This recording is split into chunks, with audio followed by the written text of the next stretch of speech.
Ladies and gentlemen.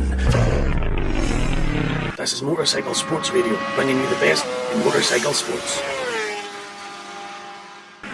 10, 9, 8, 7, 6, 5, 4, 3, 2, 1, 0.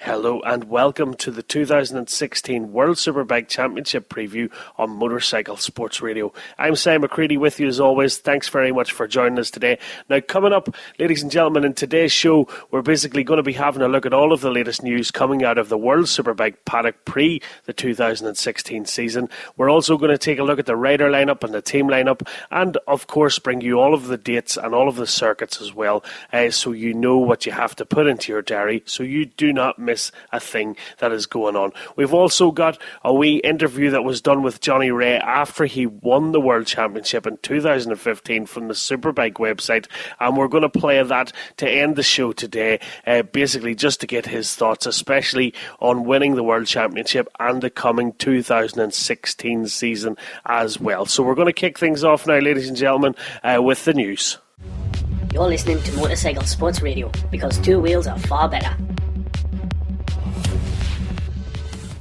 So the first thing we want to tell you, ladies and gents, that at time of recording this 2016 World Superbike Championship Preview on Motorcycle Sports Radio, there are in fact just 37 days, 3 hours, 13 minutes and 49 seconds to go until the World Superbike Championship kicks off in Phillip Island. So don't forget, 37 days, ladies and gentlemen. It will not be long going in. It will not be long until our beloved two-wheeled motorbike racing is back on the television and our hearts will be happy once more.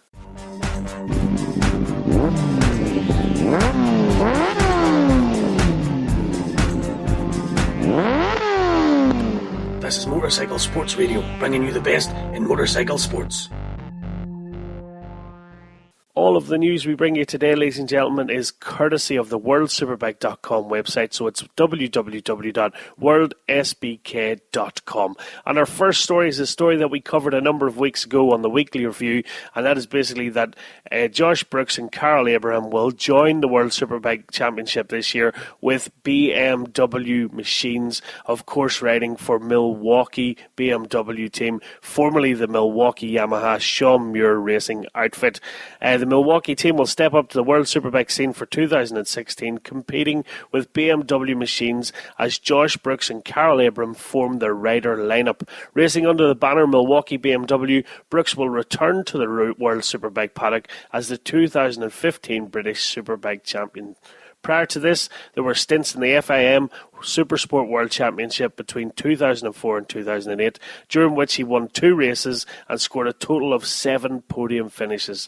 The Australian also raced in the World Superbike class between 2006 and 2012, starting no fewer than 35 races. He has said he's excited to be back in World Superbike, and to go there with the team that he won the BSB title with is perfect for him. He said he hasn't raced a BMW before, but the bike and the factory are proven, and that he is certain that he will be competitive from the off. Having the support of the BMW Motorrad Motorsport is crucial to their efforts, and having their experts on site with them will be a big help. He said they'll test early in January before heading out to Phillip Island, and he is really looking forward to racing in front of his home fans. Abraham, of course, has raced in MotoGP since 2011. Prior to this, he competed in the Moto2 World Championship, in which he became a Grand Prix winner in Valencia. He now joins the Milwaukee BMW team run by the renowned Sean Muir Racing outfit and backed by Milwaukee Power Tools, and the two parties have just extended their title sponsorship deal by 3 years. Carl Abraham has said moving to World Superbike with a team like Milwaukee BMW is extremely exciting. He said it will be a massive challenge for him as he has never ridden a Superbike before, and there are lots of tracks that he will not know, but he is absolutely sure that he can get up to speed quite quickly.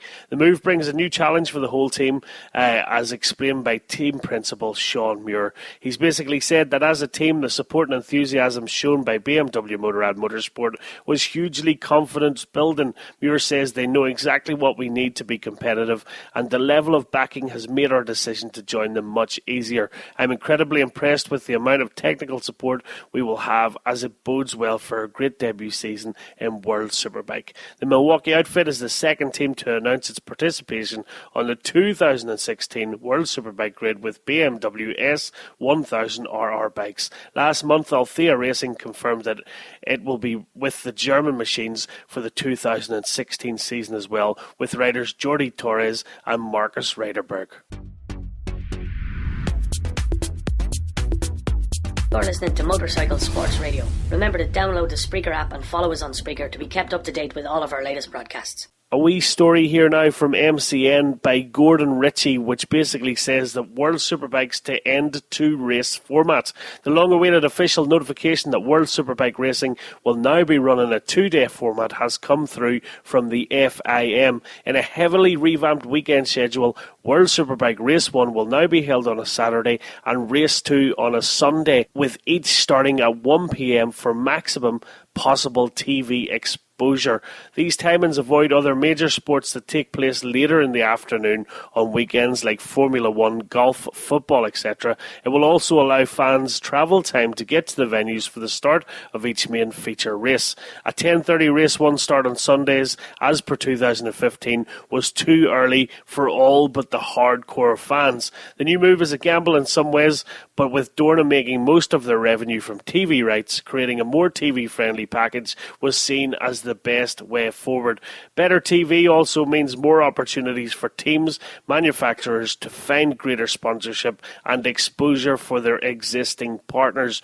Dorna is also stressing that the greater freedom in the schedule will allow more entertainment of local interest at races for fans to enjoy at the trackside as well as the race themselves, hence space on the new schedule for spectator activities.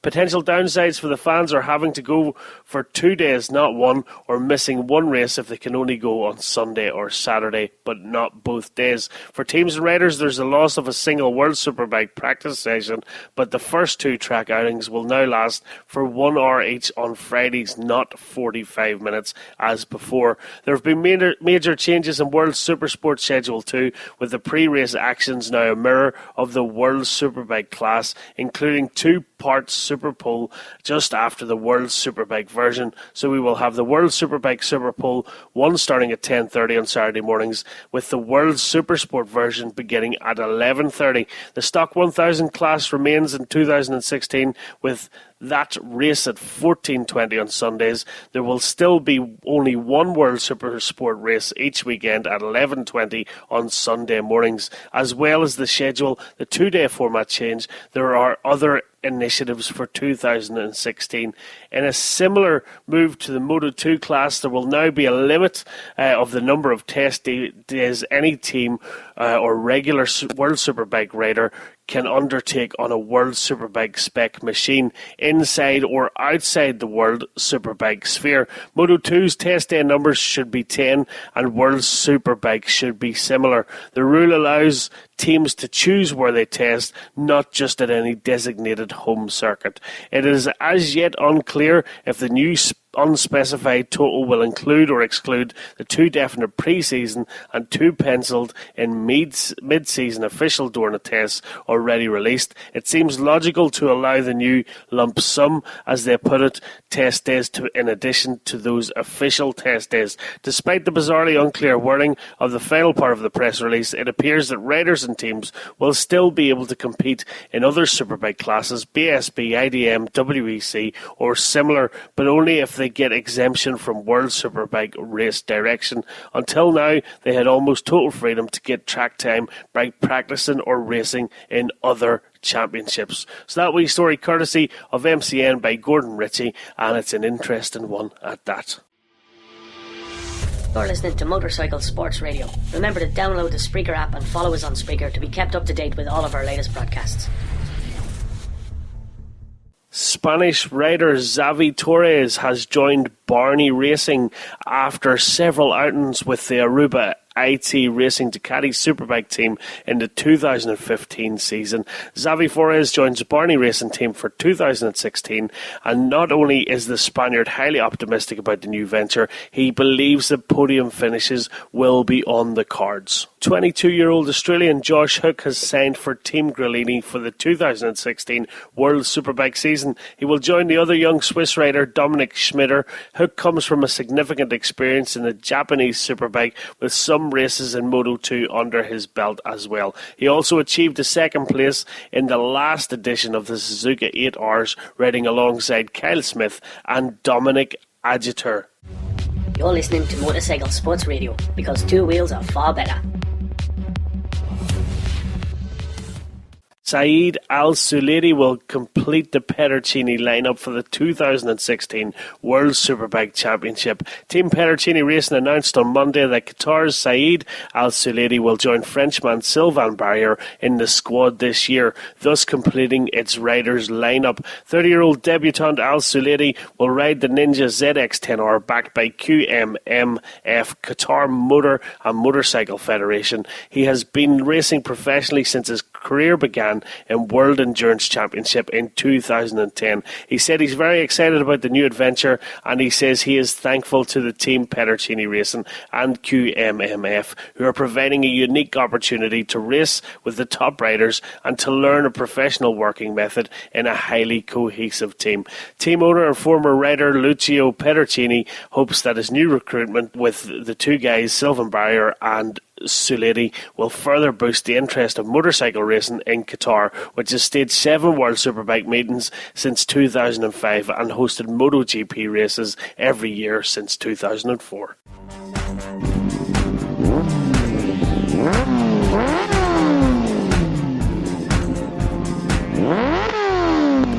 This is Motorcycle Sports Radio, bringing you the best in motorcycle sports.